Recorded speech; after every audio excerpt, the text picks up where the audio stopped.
Hi, everyone, and welcome to Connections. We're here chatting with Greg Fergus, who is the Member of Parliament for Hull-Aylmer. And thank you so much for joining us, Greg. This is really amazing. We really Oh, no, appreciate this. it's my pleasure, and it's nice to be live on Connections.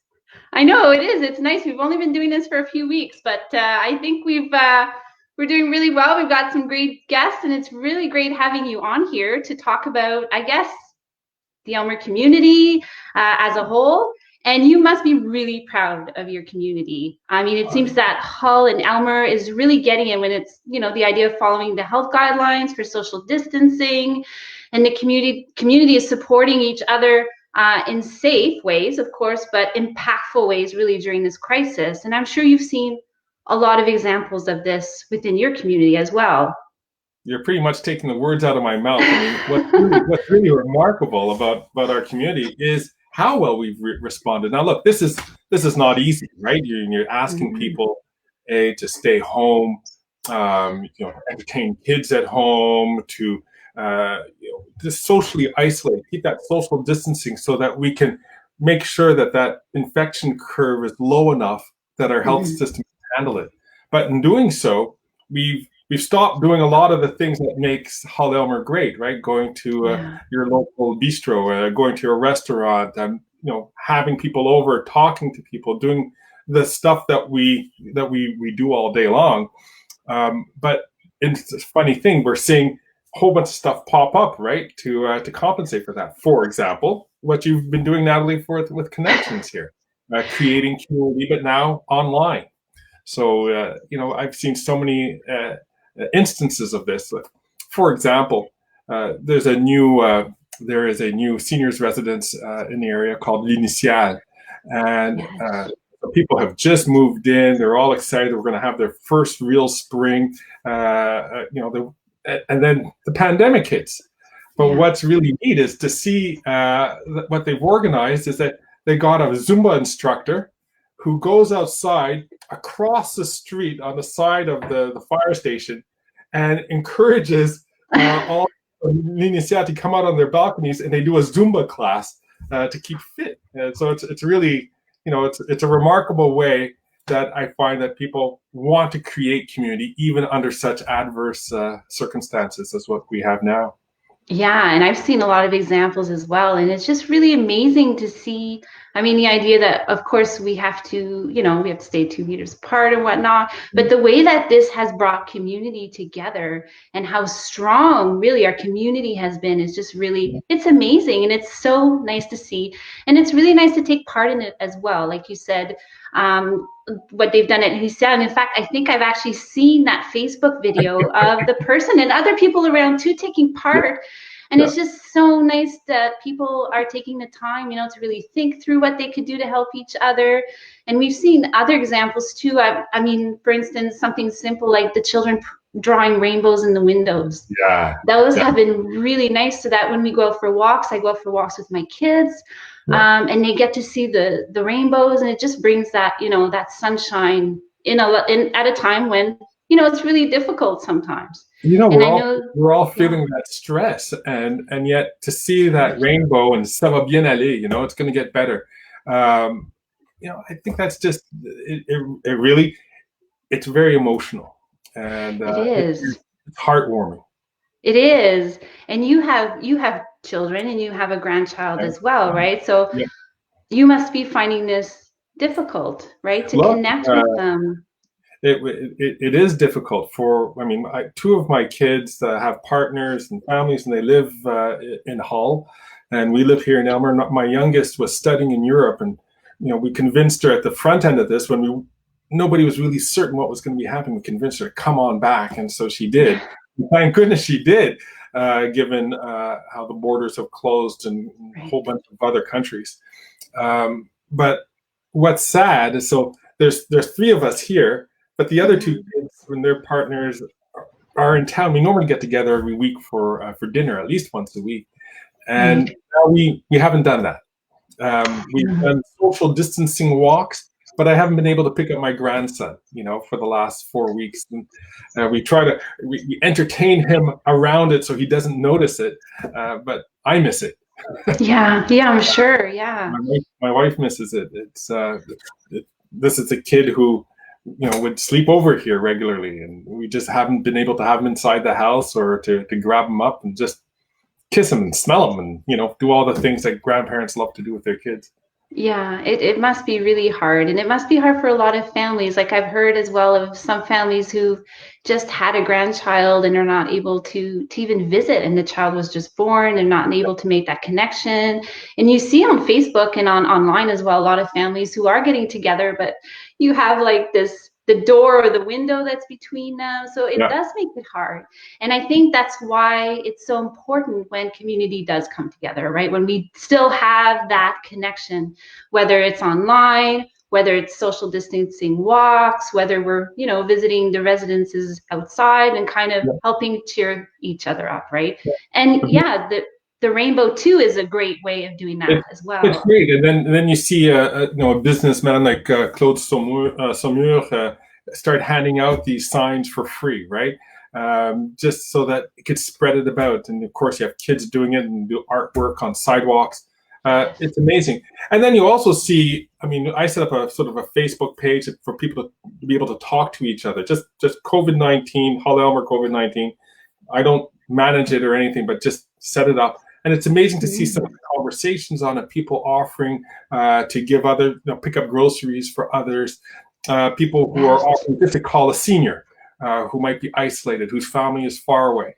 Those kind of things create community, and people have stepped right up to the bat to do it. Yeah, for sure. I must say that I'm in the Aylmer community, so we're in the Witchwood area, and I must say that I'm so proud of our community. I really am. I'm proud of the people who have just done so much to come together in such a difficult time. So yeah, it's been really inspiring actually to see a lot of the things that people have done, to help each other out. Yeah. Yes, exactly. So many creative things. You've seen people do concerts online, right? You've seen choir. Yeah. It's pretty amazing. And one of the things which I'm proud of course, as being a member of Parliament, is how I find our government, as well as all governments across the country, have really stepped up to the plate to try to provide services for Canadians. Because we know that if they're going to be protecting themselves, and they're going to be asking them to maintain social distancing, we're asking them not to gather in groups, well, then that means that there's going to be an economic cost to all of that. And so to see things like the Canada Emergency Response Benefit, or to see how we're helping out small businesses, to see how the provincial governments are coordinating, making sure that there's personal protective equipment that's being shared amongst the provinces and territories. I mean, these are good things of how we can hold each other up to get over this pandemic. And we know that in a couple of months, we'll be through this, right? Yeah, for sure. And we'll be stronger for it too, right? Like Well, if you don't leave anybody, si on ne laisse pas les gens pour compte, like if you don't leave people, to fend for themselves, and we support each other, well, that just makes people feel more attached. They feel more part of a society. They feel that they count. And that, if anything, we got to do, if that's the one thing that motivated me to get into politics, is making sure that people understood that they count. And I'm really proud of what our NGOs are doing, what our municipalities are doing, what our provinces are doing, and certainly what our federal government is doing in setting up, and everybody working together to hold each other up, because we all count.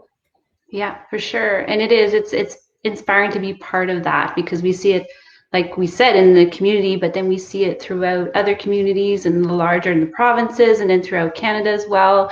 And throughout government. So it's been really amazing. Actually, we have some really great leaders out there, and it makes us proud to be Canadian, right? Yeah, it is. We all want to do our part. So let's do it.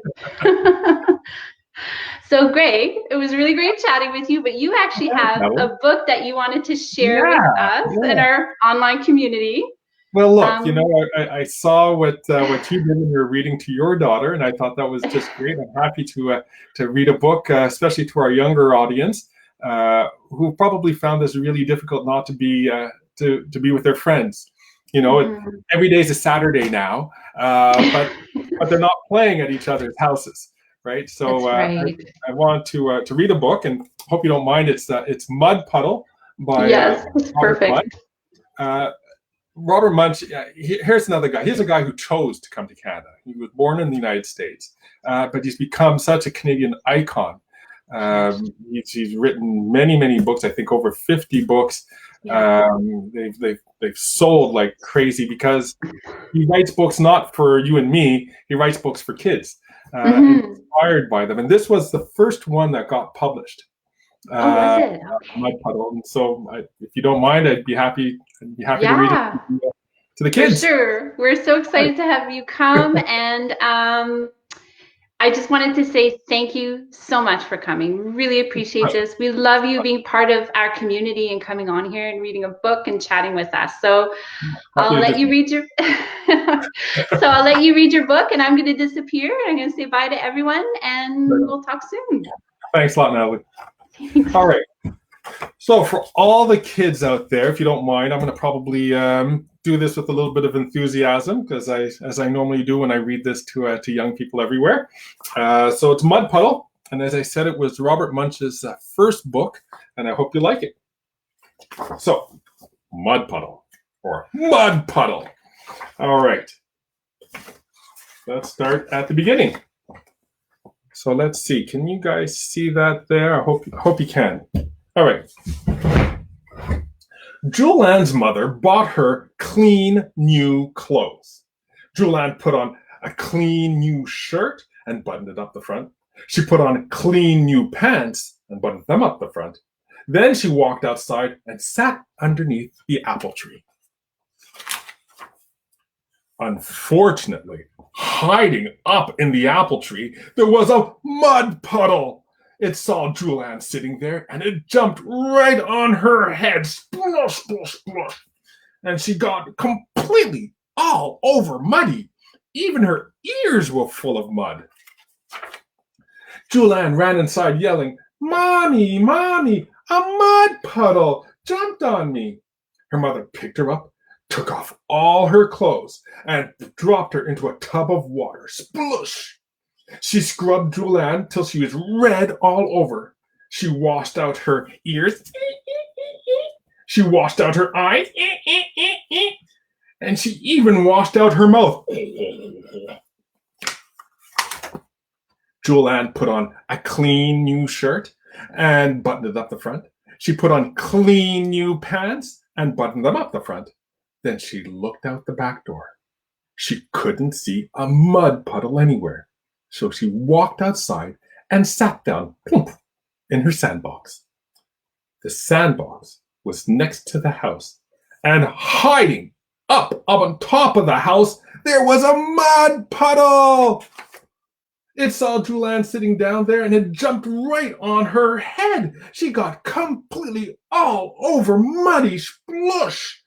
Even her nose was full of mud. Julianne ran inside, yelling, "Mommy, Mommy, a mud puddle jumped on me." Julianne's mother picked her up, took off all her clothes, and dropped her into the tub of water. Splush! She scrubbed Julianne till she was red all over. She washed out her ears. She washed out her eyes. She washed out her mouth. She even washed out her nose. Julianne put on a clean new shirt and buttoned it up the front. Then she put on clean new pants and buttoned them up the front. She reached way back in the closet and got a big yellow raincoat. She put it on and walked outside. There was no mud puddle anywhere. So she yelled, "Hey, mud puddle!" Nothing happened. So she yelled even louder, "Hey, mud puddle!" Julianne was standing in the sunshine, in her raincoat, getting very hot. She pulled back her hood. Nothing happened. she took off her raincoat. Can you guess what happened? As soon as she took out her coat, out from behind the doghouse, there came the mud puddle. It ran across the grass and jumped right on Jewel-Ann's head. She got completely all over muddy. Jewel-Ann ran inside yelling, "Mommy, Mommy, a mud puddle jumped on me." Her mother picked up and took off all her clothes and dropped her into a tub full of water. Splush! She scrubbed Jewel-Ann till she was red all over. She washed out her eyes. She washed out her ears. She washed out her mouth. And she washed out her nose. She even washed out her belly button. Jewel-Ann put on a clean new shirt and buttoned it up the front. She put on clean new pants and buttoned them up the front. Then she sat beside the back door because she was afraid to go outside. Then she had an idea. She reached up to the sink and took out a bar of smelly yellow soap. She gave it a smell. Yeah! She took out another bar of smelly yellow soap and she gave it a smell. She put the yellow smelly soaps into her pockets. She ran out into the middle of the back of the yard and yelled, "Hey, mud puddle!" The mud puddle jumped over the fence and ran right toward her. Jewel-Ann threw a bar of soap right into the mud puddle's middle. Oh! The mud puddle stopped. Jewel-Ann threw another bar of soap right into the mud puddle. The mud puddle said, "Ah!" It ran across the grass, jumped over the fence, and never came back. Now there's Jewel-Ann enjoying herself underneath a tree. Hope you enjoyed the story. It's one of my favorites. Tons of Robert Munsch books that you can get at the, well, you could normally get them at the library. The library is closed right now. But you can go online to his webpage and listen to any one of his many, many stories. Robert Munsch is really a Canadian icon, and he does such great work, and he's still writing stories even today, many, many years later. So, Natalie, I hope that's what you were looking for. I hope that the young people in your here enjoyed the stories, and if ever any young people have a question, please don't hesitate to give me a call or contact my office, send me an email, and I'd be happy to chat and connect with anyone. And especially if I can come back again, I could read another one of my favorite, one of my favorite children's stories, which I'd love to do at any time. So thanks, Nat, and thank to the Connections Resource Center for putting this together. And looking forward to seeing you guys another time. Take care.